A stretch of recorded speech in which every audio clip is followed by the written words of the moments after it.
안녕하세요. 투자 에이밍입니다. 이번 영상은 시츄에이셔널 어웨어니스, 지난주 증시를 강타했던 헤지펀드 사태로 본 리스크 관리의 중요성에 대해서 한번 얘기해 보겠습니다. 제가 과거에 영상을 몇 번 올렸었는데 리스크 관리가 얼마나 중요한지에 대해서 몇 번 올렸습니다. 그 당시만 해도 반도체가 호황이었고 AI 붐을 타고 삼전닉스, 하이닉스, 삼성전자 하이닉스 주가들이 굉장히 고공행진을 하던 때여서 많은 분들이 크게 인식을 하지 못하셨던 것 같아요. 그럼에도 불구하고 우리가 시장의 쇼크에 대해서 항상 대비를 해야 된다라는 말씀을 드렸고, 레버리지를 일으키되 내가 감당 가능한 수준만큼의 레버리지를 일으키고, 그리고 시장의 쇼크가 왔을 때 그걸 견딜 수 있는, 그리고 빨리 회복할 수 있는 리질리언스를 갖추는 것이 중요하다라고 말씀을 드렸는데, 지난주 있었던 이 시츄에이셔널 어웨어니스가 자산 규모가 최대로 찍었을 때가 45빌리언, 약 60조 원 규모였는데, 결국은 과도한 레버리지 사용으로 인해서 막대한 손실을 입고 10빌리언까지 자산 규모가 축소가 됐습니다. 그러니까 한 14조, 15조 원 정도까지로 축소가 됐는데, 이 사태를 보면서 우리가 리스크 관리가 얼마나 중요한지에 대해서 알 수 있게 되는 건데, 이 리오폴드 아셈브리너라는 창립자는 오픈 AI에서 연구원으로 활동을 했었고, 회사를 나오고 난 후 해고됐다고 알려지고 있습니다. 해고된 이후에 Situational Awareness라는 장문의 에세이를 발표를 하면서 주목을 받게 됩니다. 이 에세이의 요점은 무엇이냐면 2027년부터 28년이 도래하게 되면 범용 인공지능의 시대가 도래할 거고, 이로 인해서 반도체 인프라 전력, 이 인프라 관련된 회사에 굉장히 막대한 투자금이 유입이 될 거다라는 거였고, 현실화되고 있는 거고, 그리고 설립 이후부터 현재까지 약 1000% 정도의 수익을 냈다고 알려지고 있습니다. 올해만 했을 때 400%가 넘는 수익을 올렸다고 알려지고 있는데, 그럼 결국 왜 무너졌냐? 헤지펀드들이 많은 전략을 추구하면서도 레버리지로 활용을 많이 하는데, 이 시츄에이셔널 어웨어니스가 활용했던 레버리지는 그런 헤지펀드들조차도 사용하지 않는 비율, 그 정도의 굉장히 과도한 레버리지를 사용했다. 그러니까 헤지펀드들 중에서도 거의 아웃라이어에 해당될 정도의 과도한 레버리지를 활용을 해서 투자를 진행한 부분들 때문에 결국 이런 막대한 손실을 입게 됐다라는 겁니다. 사실 리스크 관리의 중요성은 최근에 삼전닉스, 단일 종목 레버리지 사태로 인해서 많은 분들이 아마 경험하고 계실 거라고 생각을 해요. 강제 청산 당하신 분들도 있고, 아직 보유 중인 분들도 있지만, 결국 레버리지 ETF에 투자하기 위해서 다시 레버리지 일으켜서 레버리지를 투자하는 것들은 별로 좋지가 않습니다. 왜냐하면 레버리지가 너무 과도하다.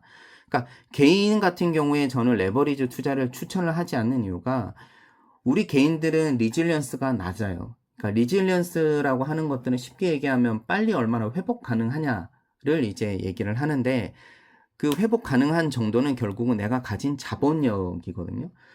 근데 개인들은 자본력이 크지가 않기 때문에 이런 시장의 쇼크나 단기간에 많은 손실을 겪게 되면 쉽게 회복하기가 굉장히 어렵습니다. 예를 들어서 내가 보유한 종목이 마이너스 50% 손실을 기록하게 되면 2배의 수익률을 올려야 본전으로 바뀌게 되는데, 그런 과정이 굉장히 어렵다는 거죠. 설령 그런 종목을 찾기도 힘들거니와, 종목을 찾았다고 해도 사실 2배가 되기까지는 어느 정도 물리적인 인베스트먼트 허라이즌, 투자 기간이 필요한데, 개인들은 그 투자 기간을 오랫동안 인내하기가 쉽지 않다라는 겁니다. 그래서 우리가 항상 레버리지를 이용하면서 투자를 할 수밖에 없는 상황이지만, 너무 과도한 레버리지는 결국은 파멸을 불러일으킬 수 있다. 적당한 수준에서 레버리지를 일으키고 내가 긴 호흡을 가지고 투자를 진행을 해야 된다. 매년 10%, 20% 수익을 내기도 쉽지는 않지만, 내가 매년 10% 수익을 낸다고 가정을 하면 재투자 가정을 했을 때 한 7년 정도면 우리가 복리 효과로 인해서 자산의 규모를 2배로 만들 수가 있습니다. 그런데 일반적으로 개인들은 그렇게 인내심을 가지지 못하고 있는 것들이 대부분이고, 물론 그 과감하게 레버리지 일으켜서 투자를 한다 하더라도 너무 부화내동의 매매를 한다기보다는 내가 그 회사가 가지고 있는 사업의 구조, 산업의 생태계, 그런 것들을 내가 다른 사람들이 보지 못하는 인사이트를 가지고 있다면 투자를 해도 되지만, 그렇지가 않다면 레버리지 투자는 좀 위험합니다. 그러니까 제가 최근에 친한 선배하고 얘기를 하다가 하이닉스 반도체 그리고 삼성전자 반도체 ETF 들어간 선배랑 얘기를 하다가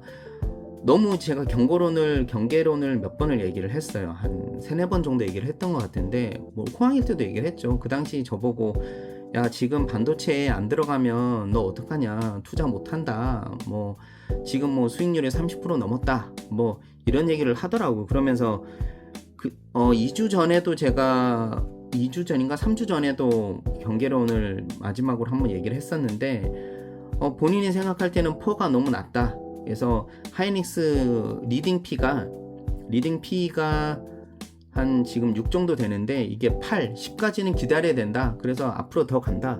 그런 얘기를 하더라고요. 그때가 가격이 아마 180만원, 190만원 정도였을 거예요. 그래서 제가 경계하셔야 된다 라고 이제 몇 번 얘기를 했는데, 그 이후로 거의 130만원까지 빠졌다가 지난주 좀 반등해서 거의 한 190만원 정도 올라온 것 같은데, 이런 것처럼 투자를 함에 있어서 너무 단순하게 접근하는 것은 옳지가 않다. 그리고 뭐 그 전에 제가 영상 올린 것도 에서도 얘기했지만, 인지오류를 사람들이 생각보다 많이 합니다.